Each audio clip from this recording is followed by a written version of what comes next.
하나님의 말씀 신약성경 로마서 6장 1절부터 14절까지 말씀입니다. 그런즉 우리가 무슨 말을 하리요? 은혜를 더하게 하려고 죄에 거하겠느냐? 그럴 수 없느니라.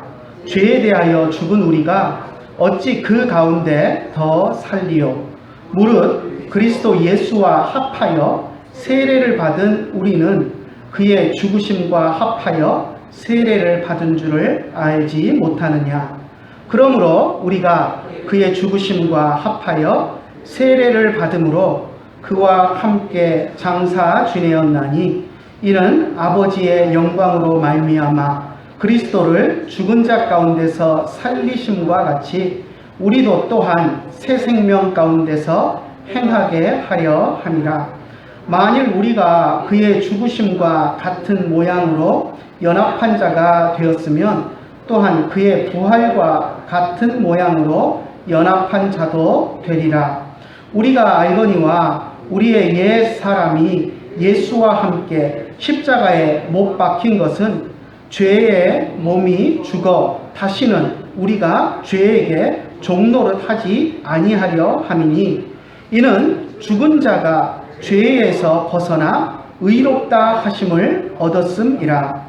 만일 우리가 그리스도와 함께 죽었으면 또한 그와 함께 살 줄을 믿노니 이는 그리스도께서 죽은 자 가운데서 살아나셨음에 다시 죽지 아니하시고 사망이 다시 그를 주장하지 못할 줄을 알미로다. 그가 죽으심은 죄에 대하여 단번에 죽으심이요 그가 살아계심은 하나님께 대하여 살아계심이니 이와 같이 너희도 너희 자신을 죄에 대하여 죽은 자요 그리스도도 예수 안에서 하나님께 대하여는 살아있는 자로 여길지어다. 그러므로 너희는 죄가 너희 죽을 몸을 지배하지 못하게 하여 몸의 사욕에 순종하지 말고 또한 너희 지체를 불의의 무기로 죄에게 내어주지 말고 오직 너희 자신을 죽은 자 가운데서 다시 살아난 자와 같이 하나님께 드리며 너희 지체를 의의 무기로 하나님께 드리라. 죄가 너희를 주장하지 못하리니 이는 너희가 법 아래에 있지 아니하고 은혜 아래에 있음이니라. 아멘. 네, 오늘 우리가 로마서 6장 1절에서 14절까지 말씀을 읽었습니다. 그리스도와 연합한 자들이라는 제목을 붙여보았습니다. 이 말씀을 가지고 같이 은혜를 나누기를 원합니다. 사도 바울이 우리가 지금까지 살펴본 내용에서 4장을 우리가 한번 생각을 해본다면 이신칭의에 대해서 이야기를 했었습니다. 사자성어 이신칭의가 무슨 말이었죠? 이신, 믿음으로써, 그리고 칭의, 의롭다, 칭하심을 받는다, 의롭다함을 받는다라는 것이었습니다. 실상은 의롭지 않은데 예수님을 믿는 믿음 때문에 의롭다고 인정해주는 것, 그것이 이신, 칭의가 의미하는 바였습니다. 바울이 로마서 4장에서 이신칭의에 대해서 아주 장황하고 길게 이야기를 했었습니다. 그리고 나서 5장에서 우리가 지난주 그 전주 이틀 2주 동안 살펴봤던 5장에서 칭의를 받은 사람들에게 나타나는 결과에 대한 이야기들을 했었습니다. 그 결과가 무엇이었냐면 하나님과 화평을 누리게 된다라는 것이었습니다. 죄 때문에 거룩하신 하나님과 원수되었던 사람들이 이제 다시 죄 사함을 받았으므로 하나님과 화평을 누리게 되었다라는 것을 이야기했었습니다. 그렇게 하나님과 화평하게 된 사람들에게는 세상이 줄 수 없는, 세상이 주는 기쁨과 비교할 수 없는 그런 기쁨이 있다라는 것을 이야기를 했었습니다. 그것이 우리가 지난주에 살펴본 내용이었습니다. 자, 그리고 나서 바울이 이제 이야기하는 것이 무엇이냐면, 지난주에 이야기한 것이 무엇이냐면, 예수님의 십자가의 공로가 우리 모든 믿는 사람을 구원하기에 부족함이 없고 충분하다라는 것이었습니다. 아담이 범죄했을 때 아담 안에 있던 모든 사람이 죄인이 되었던 것처럼 예수님이 십자가에 죽으시고 부활하셨을 때 예수님을 믿는 믿음 안에 있는 모든 사람들이 죄에 대해서 죽고 새로운 생명으로 살아났다라고 하는 것입니다. 그러니까 그것이 지난주에 우리가 로마서 5장 12절부터 21절을 통해서 살펴보았던 것입니다. 예수님 한 사람으로 어떻게 수많은 사람의 죄가 사해질 수 있느냐라고 하는 질문에 대한 사도 바울의 분명한 답이었습니다. 자, 그런데 우리가 믿음으로 구원받는다라는 것을 이야기할 때 사람들이 제기하는 문제가 한 가지가 더 있습니다. 어떻게 예수님 한 사람의 죽음으로 모든 사람이 구원을 받느냐 하는 질문 말고 또 다른 문제를 제기하는 것이 하나가 더 있는데요. 그것이 무엇이냐면 예수님의 공로로 구원을 받는다라고 했는데 그렇다면 그리스도인들은 아무것도 하지 않아도 되는가 하는 것입니다. 예수님이 다 하셨고 예수님의 공로로 구원받는다면 우리는 아무것도 하지 않아도 되는 것 아니냐라는 질문을 하는 사람들이 있었습니다. 더 나아가서는 예수님을 믿는 믿음으로 이미 구원을 받았으니 아무렇게나 살아도 되는 거 아니냐? 나의 행동과 상관없이 예수님의 은혜로 구원을 받았으니 나는 아무렇게나 살아도 구원과 상관없는 거 아니냐라고 하는 그런 말을 하는 사람들까지 생겨났습니다. 특별히 우리가 지난주에 보았던 로마서 5장 20절에서 사도 바울이 죄가 많아진 곳에 은혜가 차고 넘쳤다라고 말할 때 더 풍성한 은혜에 거하기 위해서는 죄를 더 많이 지어야 하는 것 아니냐라고 말도 안 되는 궤변을 늘어놓는 그런 사람들도 있었습니다. 실제로 초대교회 안에 영지주의의 영향을 받아서 그런 주장을 하는 이단들이 있었습니다. 우리가 예수의 보혈로 영혼의 구원을 받았으니 육신의 잘못이나 육신의 죄가 더 이상 우리를 멸망시킬 수 없다. 우리의 영혼을 멸망시킬 수 없다라고 하면서 그러니 마음껏 육신의 쾌락을 즐기자라고 하는 그런 주장을 하는 사람들이 있었습니다. 우리가 요한계시록에 보면 사도 요한이 버가모 교회를 향해서 책망할 때 너희 가운데 니골라당의 교훈을 따르는 자들이 있다라고 이야기를 하는 부분이 있습니다. 여기서 니골라당이라고 하는 사람들이 바로 그런 사람들입니다. 우리가 예수님을 통해서 영적인 구원을 받았으니 육신이 짓는 더 이상 죄는 더 이상 우리의 영혼의 구원에 아무런 영향을 주지 않으니까 우리가 이 세상에 살면서 마음대로 육신의 쾌락을 누리면서 살자. 그것이 우리의 영혼의 구원에 아무런 영향을 주지 않는다라고 하면서 죄악으로 치닫았던 그런 사람들이 니골라당의 무리였습니다. 그래서 사도 요한이 버가모 교회를 책망하면서 너희 안에 니골라당의 교훈을 따르는 사람들이 있다. 그것은 잘못된 것이다 하면서 책망했던 것을 우리가 요한계시록을 통해서 볼 수 있습니다. 바울은 로마 교회 안에도 그런 잘못된 사상에 물들어 있는 사람들이 있다라는 것을 알고 있었습니다. 그래서 로마서 6장을 시작하면서 그런 사람들을 향해서 질문했습니다. 1절 우리 다시 한번 읽어볼까요? 우리가 읽었던 로마서 6장 1절 한번 다시 한번 읽어봅시다. 그런즉 우리가 무슨 말을 하리요? 은혜를 더하게 하려고 죄에 거하겠느냐? 은혜를 더 많이 받기 위해서 죄에 더 많이 죄를 저지르고 죄에 거하겠느냐라고 바울이 로마 교회 성도들을 향해서 질문을 했습니다. 말도 안 되는 이야기죠. 은혜를 체험하기 위해서 죄를 더 많이 짓겠다. 그건 말도 안 되는 궤변입니다.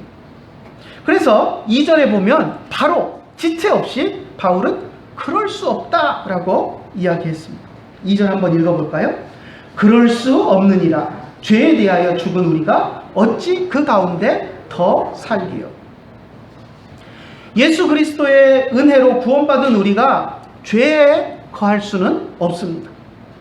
왜냐하면 예수님과 우리가 연합하여 하나가 한 몸이 되었기 때문입니다.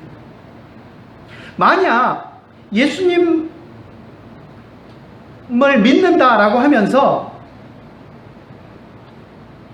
계속 죄에 거하는 사람이 있다면 그 사람은 예수님을 모르는 사람이고 예수님과 상관없는 사람이고 구원을 받지 않는 사람입니다. 어떻게 예수님이 십자가의 죽으심으로 우리 죄를 사해 주셨고 우리를 구원하셨는데 구원은 이미 받았으니 마음대로 죄를 짓자 하는 이야기를 감히 할 수가 있겠습니까? 그건 정말 파렴치한 일이고 예수 그리스도를 모독하는 그런 일입니다. 그리스도와의 연합이 그리스도와 연합한 우리들은 그리스도께서 십자가에 죽으실 때 그리스도와 함께 십자가에 못 박혀 죽었습니다. 함께 죽었습니다. 예수님과 함께 우리는 죽었습니다. 우리와 상관없이 예수님 혼자 죽으신 것이 아니라 예수님이 십자가에 죽으실 때 우리도 함께 죽은 것입니다. 예수님과 우리가 연합했기 때문입니다. 그래서 바울이 갈라디아서 2장 20절에 우리가 너무 잘 아는 구절이죠.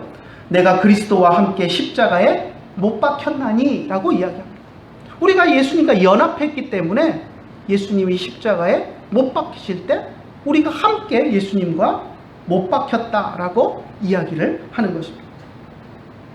오늘 우리가 읽은 3절에서도 바울은 죄에 대하여 죽은 우리가 어찌 그 가운데 살리요라고 말했습니다. 예수 그리스도의 죽으심으로 죄에 대해서 함께 십자가에서 죽은 우리가 어떻게 죄에 대해서 죄 가운데 다시 산다는 것이 말이 되겠느냐라는 이야기를 하고 있는 것입니다. 만약 죄 가운데 사는 사람이 있다면 예수와 함께 십자가에 죽지 않은 사람이다 라고 이야기한 것입니다. 예수님의 죽으심과 무관한 사람이다 라고 이야기를 한 것입니다. 3절을 한번 읽어볼까요? 무릇 그리스도 예수와 합하여 세례를 받은 우리는 그의 죽으심과 합하여 세례를 받은 줄을 알지 못하느냐. 바울은 우리가 예수님을 믿고 예수 이름으로 받은 세례를 예수님과 연합한 증거다, 증표다라고 말했습니다. 우리가 예수님을 믿기로 고백하고 예수님의 이름으로 세례를 받았을 때 우리는 예수님과 연합한 사람이 되었습니다. 예수님과 하나가 된 것입니다. 그래서 예수님이 겪은 사건은 내 사건이 됩니다. 예수님의 십자가의 죽으심은 내 죽음이 되는 것이고 예수님이 부활하신 것은 그냥 예수님의 부활로 끝나는 것이 아니라 내 부활이 됩니다. 4절을 한번 같이 읽어볼까요? 그러므로 우리가 그의 죽으심과 합하여 세례를 받음으로 그와 함께 장사되었나니 이는 아버지의 영광으로 말미암아 그리스도를 죽은 자 가운데서 살리심과 같이 우리도 또한 새 생명 가운데서 행하게 하려 함이라. 특히 중간쯤에 보면 우리가 예수 그리스도와 연합하여 함께 장사되었다라고 표현하고 있습니다. 이것은 우리가 그리스도와 함께 죄에 대해서 완전히 죽었다, 완전하게 죽었다라는 것을 표현한 것입니다. 죽어서 무덤에 장사된 사람이 다시 살아날 수 있습니까, 여러분? 없습니다. 때때로 우리가 뉴스에 보면 죽은 줄 알았던 사람이 깨어나서 사람을 놀래키는 경우가 종종 있습니다. 관에 넣어놨는데 관에서 퉁퉁 소리가 나서 관을 열어보니 뭐 사람이 안 죽고 살았더라 뭐 하는 이야기를 우리가 듣는 경우도 있고, 영안실에 죽은 줄 알고 영안실 시체 넣는 냉장고에 넣어놨었는데 나중에 관에 넣으려고 꺼내보니 죽지 않고 살아있더라 하는 이야기들을 우리가 종종 듣는 경우가 정말 드물지만 그런 경우들은 있습니다.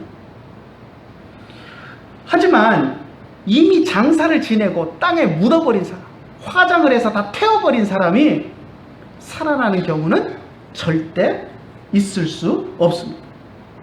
사도 바울이 장사 지냈다라고 표현한 것이 바로 그것입니다.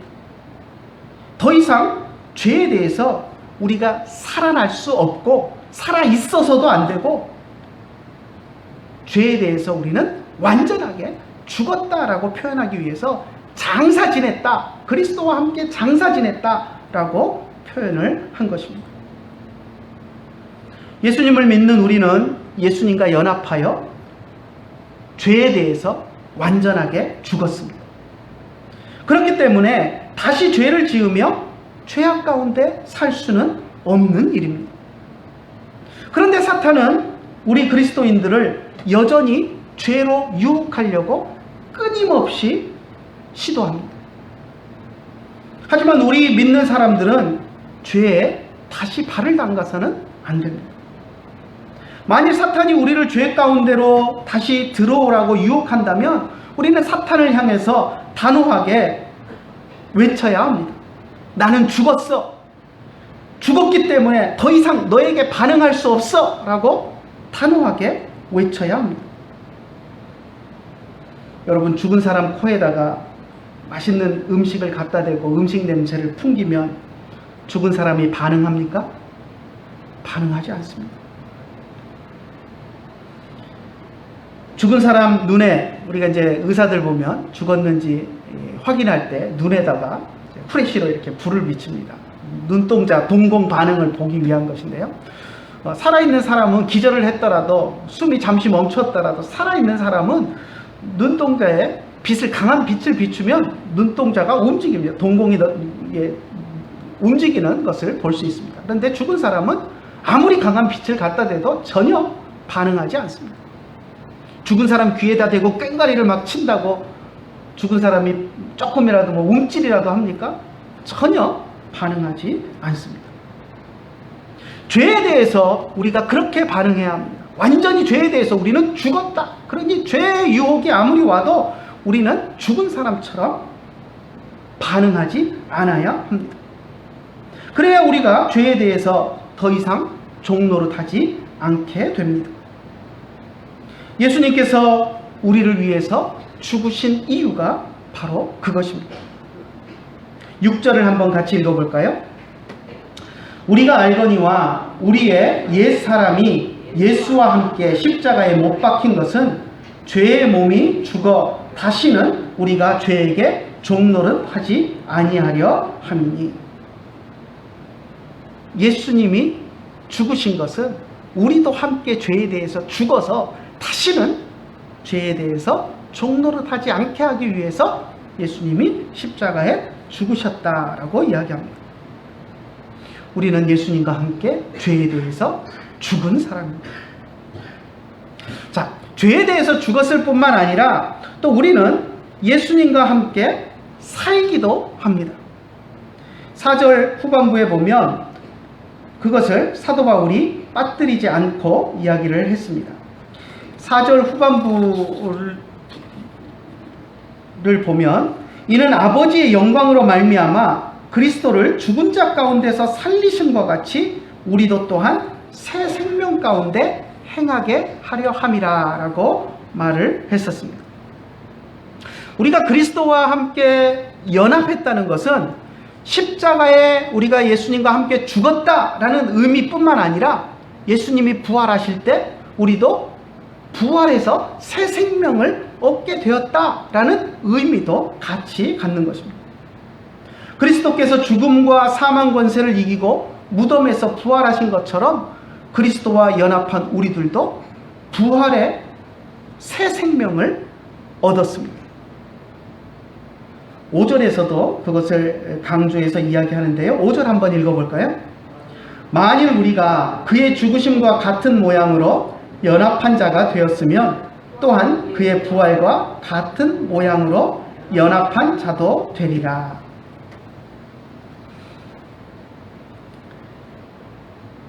예수님의 죽으심과 같은 모양으로 우리가 연합한 자가 되었다.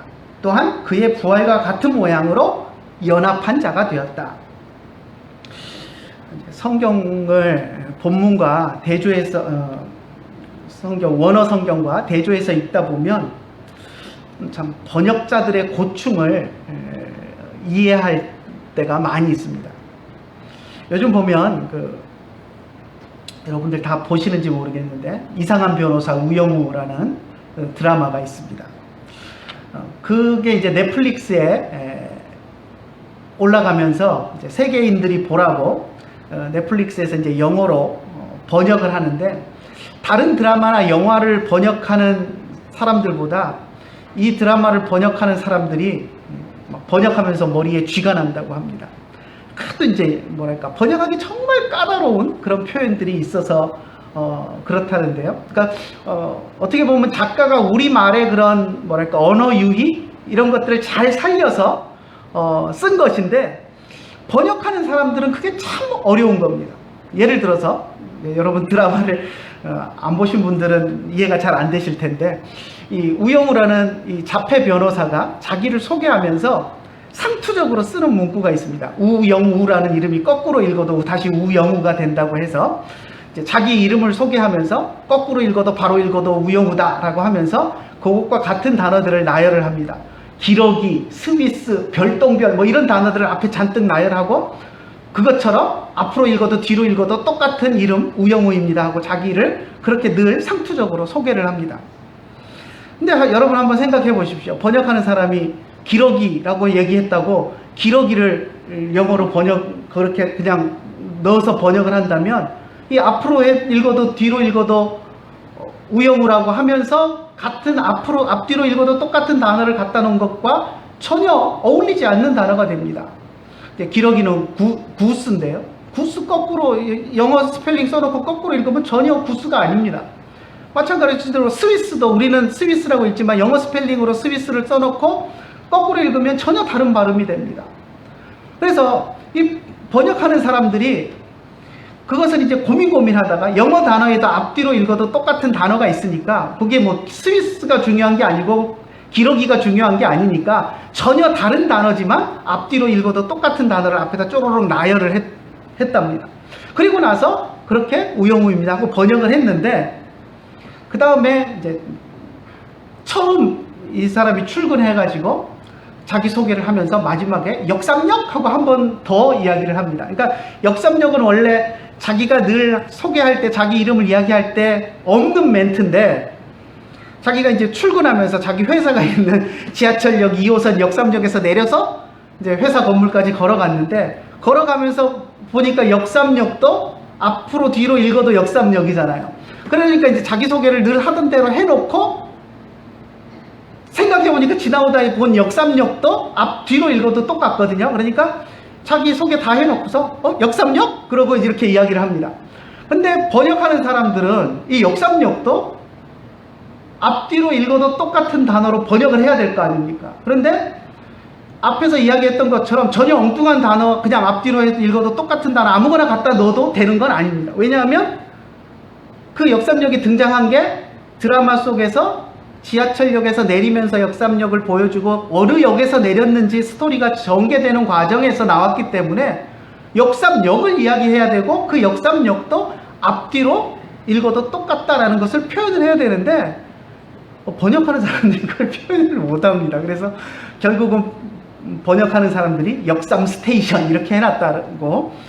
그래서 번역은 역삼역을 이야기를 했지만 우영우가 이야기한 대로 역삼역도 거꾸로 읽어도 똑같은 단어다라는 그 뉘앙스는 번역하면서 도저히 표현을 못하고 지나간 겁니다. 그러니까 번역하는 사람들이 참 그런 상황을 다 맞춰서 번역한다는 것은 어려움이 있습니다.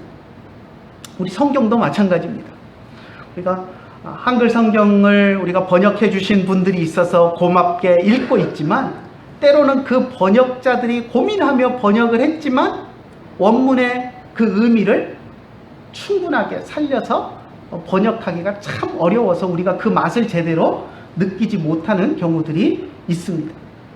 이 5절에 나오는 연합한 자가 되었다라는 표현도 그 중에 하나가 아닐까 하는 생각을 해봅니다. 여기서 연합한 자라고 번역한 단어도 그런 고충이 느껴지는 단어인데요. 원어에 보면 숨프토스라는 말입니다. 어려운 단어입니다. 신약성경 통틀어서 헬라어 딱 한 번 나오는 단어입니다. 그런데 이게 어떤 의미를 가지는 단어냐면, 농사와 관계된 그런 용어인데요. 한 밭에 동시에 뿌려진 씨앗이, 한날 한시에 똑같은 밭에 농부가 뿌린 씨앗이 같이 싹트고 자라고 열매 맺고 수수되는 그런 개념의 단어입니다. 그러니까 같은 품종의 씨가 한 밭에 같이 뿌려지고 심겨지면 어떡합니까? 비가 오면 같이 비 맞고, 가물면 같이 가물고, 햇볕이 쬐면 햇볕을 같이 받고, 그러니까 같이 씨앗이, 똑같은 품종의 씨앗이 같은 밭에 떨어져서 똑같은 환경에서 자라면 어떻게 되겠습니까?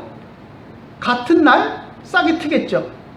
같은 품종의 씨를 똑같은 밭에 심었고 햇빛도 비도 똑같이 맞았는데 하나는 일찍 싹트고 하나는 일주일쯤 늦게 있다 싹트고 그러겠습니까, 여러분? 아니죠. 똑같은 품종의 씨앗이 같은 밭에 떨어져서 같은 조건의 모든 것들을 다 받으면서 자라면 같은 날 싹트고 같이 잎이 나고 자라서 같이 적당한 크기로 자라서 같이 열매 맺고 싹 해서 함께 또 추수가 되는 그러한 과정의, 일련의 과정을 표현한 이 단어가 이 숨프토스라는 단어입니다. 그런데 여러분 한번 생각해 보세요. 이 단어를, 그 의미를 담고 있는 것을 한마디로 우리 한글 단어로 어떻게 번역을 하겠습니까? 어떻게 보면 공동 운명체고, 같이 자라고 같이 한 울타리 안에서 공동 운명체처럼 같이 자라서 함께 하나 되어서 자란다라는 그런 날 때부터 죽을 때까지 하나의 그 모든 과정을 똑같이 해간다라는 어떤 그런 의미의 단어인데, 이것을 어떻게 한 단어로 표현을 하겠습니까? 그러니까 우리 번역하는 분들이 연합한 자가 되었다 이렇게 번역을 했는데, 사실 맞는 표현이지만 또 그 단어가 가진 그런 전체적인 뜻을 놓고 보면 번역에 사실 아쉬움이 묻어나는 그런 번역입니다. 예수님을 믿고 그리스도인이 된 우리들이 예수님과 하나가 되었습니다. 연합했습니다. 연합한 자가 되었는데 결국 예수님과 운명 공동체가 되었다는 것입니다. 한 밭에 뿌려진 씨가 된 것처럼 예수님이 죽으시면 우리도 죽고, 예수님이 사시면 우리도 살고, 예수님과 함께 똑같이 예수님을 따라서 살아가는 그런, 예수님과 전혀 다름없이 살아가야 되는 하나된 존재다라는 그런 의미를 담고 있는 단어입니다. 8절에서 14절을 보면 바울이 그러한 내용을 반복해서 이야기합니다. 8절을 먼저 한번 볼까요? 만일 우리가 그리스도와 함께 죽었으면 또한 그와 함께 살 줄도 믿노니. 그죠? 같이 씨가 같은 한 밭에 심기였으면 같이 싹이 나고 같이 열매를 맺고 같이 자라나는 것처럼 우리가 예수님과 함께 하나가 되었으면, 그래서 같이 죽었다면 같이 살 줄도 믿는다라고 이렇게 이야기를 한 것입니다.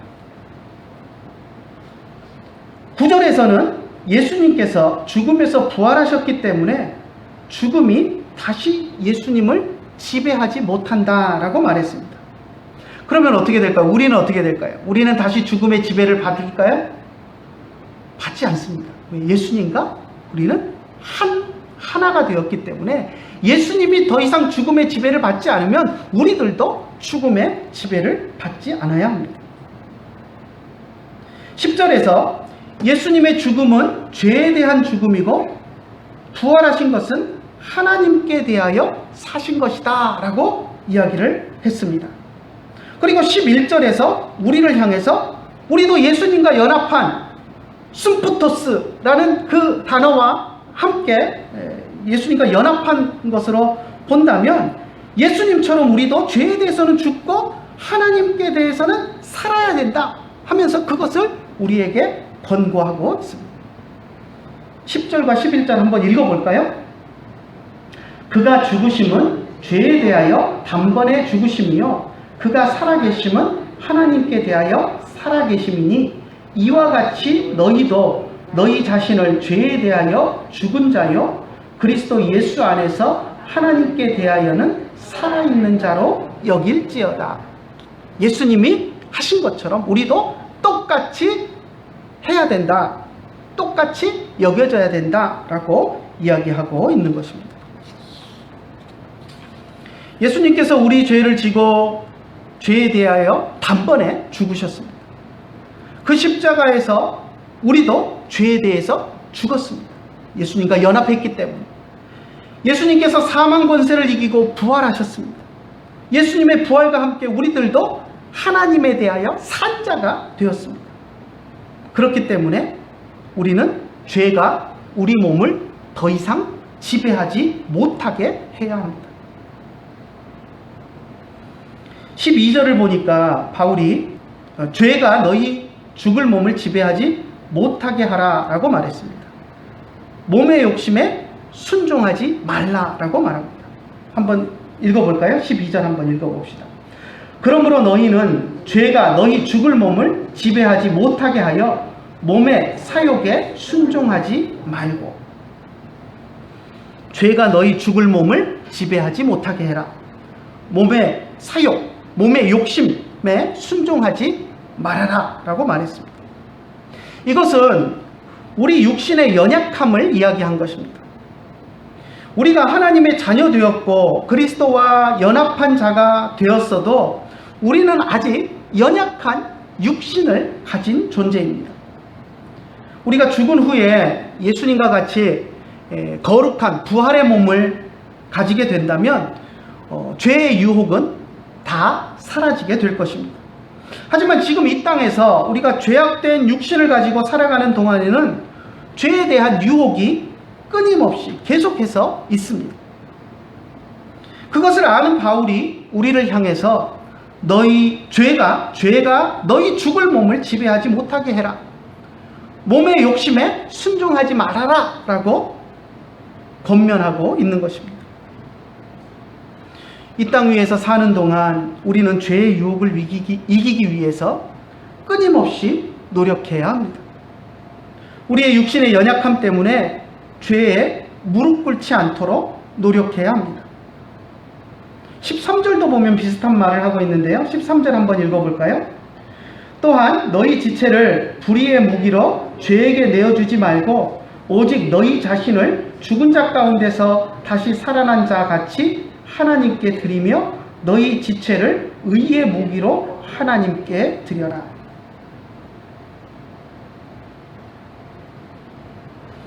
너희 지체를 불의의 무기로 죄에게 내주지 말아라. 반대로 너희 지체를 의의 무기로 하나님께 드려라 라고 말했습니다.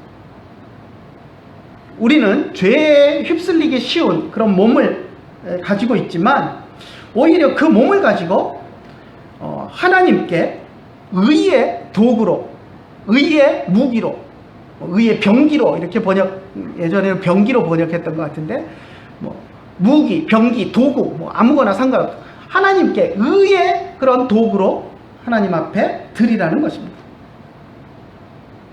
우리 스포츠 영어 가운데 보면 그런 이야기가 있습니다. 공격이 최선의 방어다. 여러분 들어보셨습니까? 레슬링 같은 걸 하는데 이제 몇 분 안 남겨놓고 점수를 이기고 있다 라고 할 때 이제 방어만 하면 점수를 더 이상 주지만 않으면 이깁니다. 그래서 공격을 안 하고 방어만 하면 어떻게 됩니까? 저쪽에서 계속 공격을 해오는 거죠. 그래서 수비만 하다 보면 결국 상대방에게 공격을 당해서 점수를 내주는 경우가 있습니다. 그래서 많은 사람들이 수비만 하지 말아라. 네가 몇 점 그거 내놓은 걸 지키려면 차라리 공격을 해라. 공격을 해야 저 사람이 공격을 못해 들어오니까 네가 공격을 해서 저 사람이 공격을 못하게 하는 것. 그것이 최선의 방어다. 그러니 공격이 최선의 방어다 하는 그런 말을 합니다. 비슷한 원리를 바울이 우리에게 이야기를 합니다. 우리가 연약한 육신을 가지고 있는데 육신을 가지고 우리가 아무것도 안 하고 있으면 사탄이 우리를 공격해 와서 우리의 몸을 죄의 무기로, 죄의 도구로 사용하려고 자꾸 유혹해 온다는 겁니다. 그런데 그것을 막기 위해서 가장 좋은 방법은 뭐냐면 우리의 연약한 이 육신을 하나님께 의의 도구로 내드리라는 겁니다. 그러면 사탄이 우리의 육신의 연약한 이 몸을 죄의 도구로 죄에 빠지게 만드는 것을 막을 수 있는 가장 좋은 방법이 된다라는 것을 우리에게 이야기하고 있습니다. 예를 들면 술집으로 전전긍긍하는 사람은 어떻게 됩니까? 술에 취해서 죄를 지을 가능성이 커집니다. 술에 취해서 판단이 흐려져서 잘못된 행동들을 할 가능성이 높아집니다. 근데 남들이 술집을 전전긍긍할 때 술집에 가지 않고 교회 와서 기도하고 예배드리고 하는 사람은 그만큼 죄에 처박힐 확률이 줄어드는 겁니다. 그래서 바울은 우리의 몸을 의의 무기로 하나님께 드리라 라고 말한 것입니다. 여러분의 삶 속에서 여러분의 육체를 가지고 기도하고 성경 보고 전도하고 예배하는 시간이 많아지면 여러분이 육체를 가지고 죄 지을 가능성이 확연히 떨어지게 됩니다. 하지만 아무것도 하지 않고 빈둥거리다 보면 어느새 우리의 몸은 사탄의 유혹에 의해서 죄에 발을 담그고 있는 그런 모습을 보게 됩니다. 날마다 삶 속에서 죄의 유혹을 이기고 하나님의 백성에게 원하시는 거룩한 삶을 실천하는 여러분들이 되시기를 간절히 축원합니다. 그래서 우리가 그리스도와 연합한 자가 되어서 그리스도와 함께 죄에 대해서는 죽고 의에 대해서 살고 영원한 생명을 가지고 우리가 살아가야 하는 존재인데 우리의 육신의 연약함으로 인해서 이 땅 위에서 완전하게 그렇게 살지 못하는 연약함이 있지만 사도 바울의 권면대로 우리의 몸을 죄의 병기로 무기로 드리지 않고 하나님 앞에 의의 무기로 드리려고 노력함으로써 우리의 연약한 육신을 죄에 내어주지 않고 더욱더 하나님의 백성들에게 원하시는 거룩한 삶을 실천하며 살아가는 저와 여러분들이 되시기를 간절히 축원합니다. 기도하겠습니다. 이제는 우리 주 예수 그리스도의 크신 은혜와 하나님 아버지의 극진하신 사랑과 성령님의 감화하시고 감동하시고 우리 가운데 교통하시니 이제 주님 앞에 나와서 예배하며 그리스도와 연합한 자로서 죄를 멀리하고 하나님의 백성으로서 거룩한 모습으로 살아가기를 원하는 주의 사랑하는 자녀들 머리 위에 이제로부터 영원토록 함께 계실지어다. 아멘.